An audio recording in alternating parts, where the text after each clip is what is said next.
तो चलो मित्रों फरी एक बार आई गया है આપણે तो આપણે જે એસાઇનમેન્ટમાં આગળ આપણે ભણી ચૂક્યા હતા પ્રકરણ 1ના 1 થી 16 સુધીના એમસીક્યુ જોઈ લીધા હતા।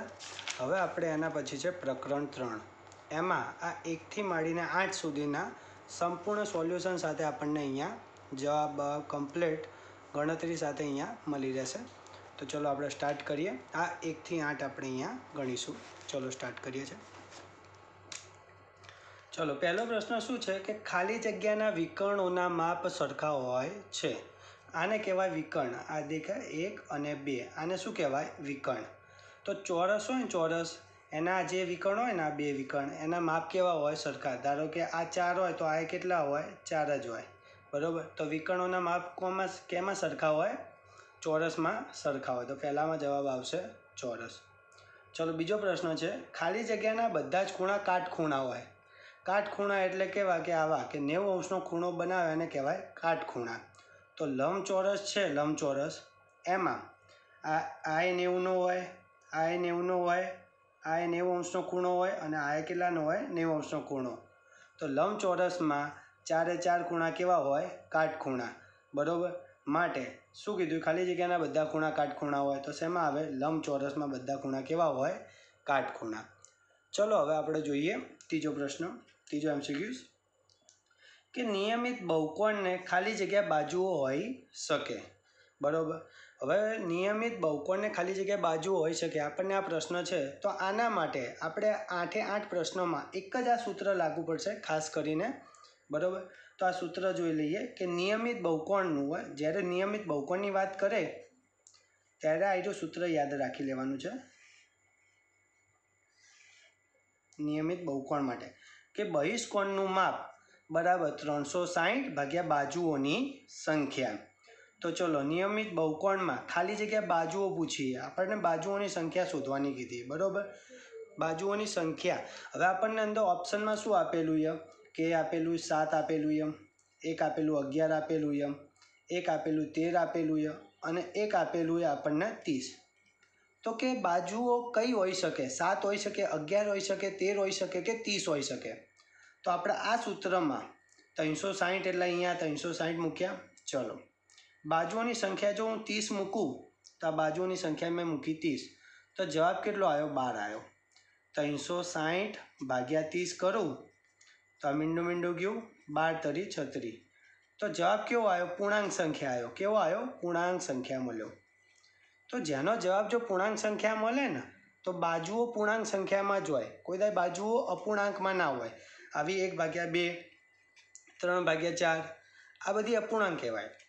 आवी संख्या में ना मळे तो आपणे बधी एक एक वार चेक करवाना। चलो 360 ने आपणे जो 7 वडे भागीए तो अपूर्णांक मळशे। शुं मळशे अपूर्णांक। तो आ बाजुओ ना होय आवी कोई बाजुओ ना होय एटले 7 बाजुओनी होय बराबर नियमित बहुकोण में।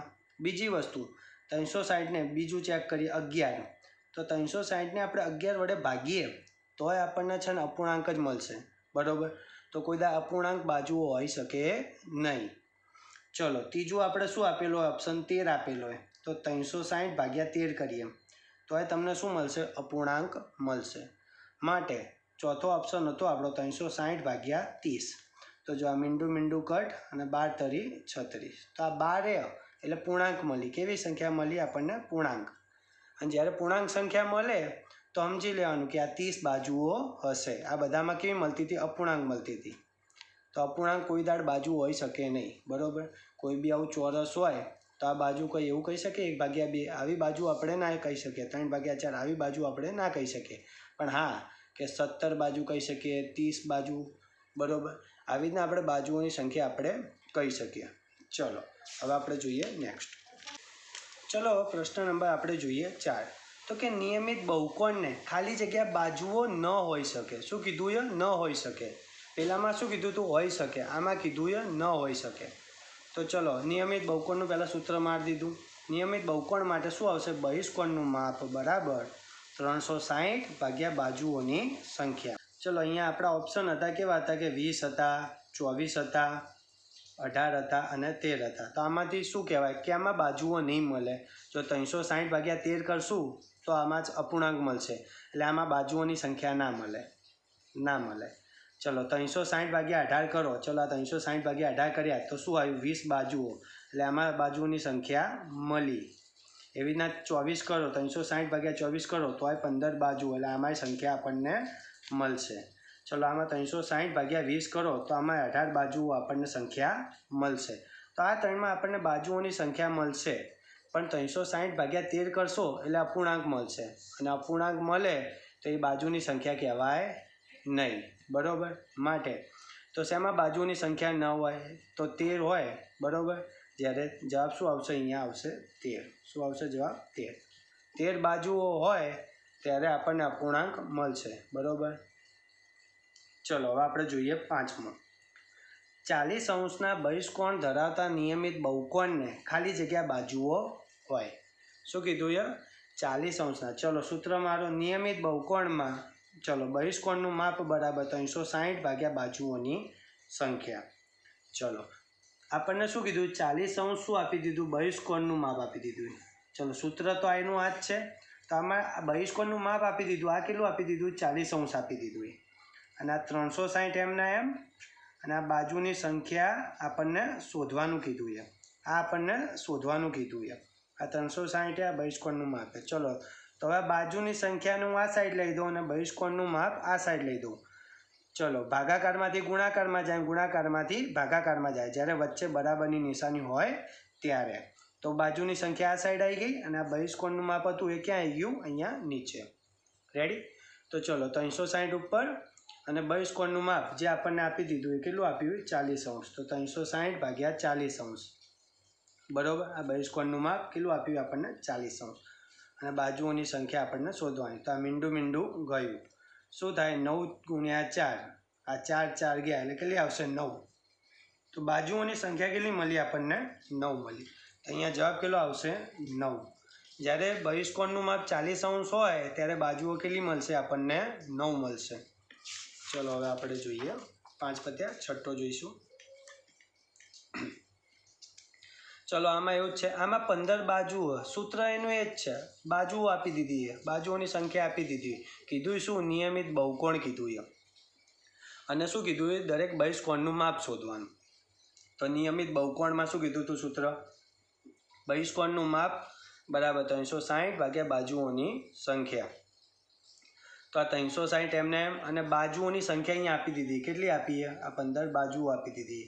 એ બાજુઓની સંખ્યા કેટલી આવશે? અહીંયા 15. બાજુઓની સંખ્યા કેટલી છે? 15. અને ઉપર હતા 360. તો આ બંનેનો ભાગાકાર કરો તો 24 ગુણ્યા 15 કેટલા થાય? 360. તો 15 15 કટ એટલે જવાબ કેટલો આવશે? એકલો 24. તો કેટલું માપ મળ્યું? આ બહિષ્કોણનું માપ મળ્યું. શું મળ્યું? બહિષ્કોણનું માપ કેટલું મળ્યું? 24 અંશ મળ્યું. શું મળ્યું? 24 અંશ. બરાબર? તો બહિષ્કોણનું માપ બરાબર 360 ભાગ્યા બાજુઓની સંખ્યા. એક જ સૂત્ર વાપરવાનું હતું દરેકે દરેકમાં. ચલો હવે આ થોડોક અલગ છે, આમાં ધ્યાન આપજો ખાસ.